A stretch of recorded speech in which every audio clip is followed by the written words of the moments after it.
हगे सावन भर मोहबैलवा पगली रहतौ हमर बंद गे हगे सावन भर मोहबैलवा पगली रहतौ हमर बंद गे बहनल रहबौ बम गे रोजा गंजावा पीबौ हम गे बाबा के दरबार में पगली बीजी रहबौ हम गे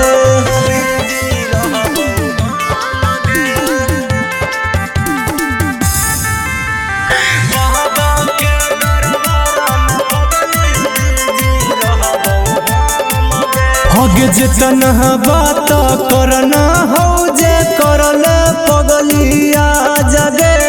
कलह से खाइला छोड़ देबौ सुनो पिया जगे सब छोड़ देबौ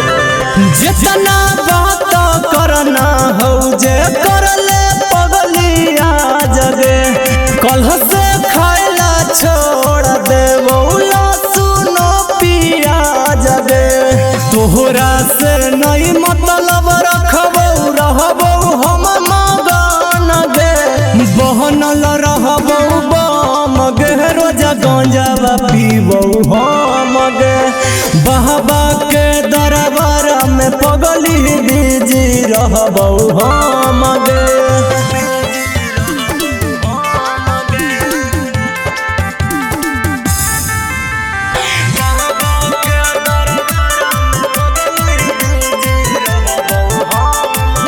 हगे घर में बैठक अंगूर पर तू दिन रहिए गिनत गे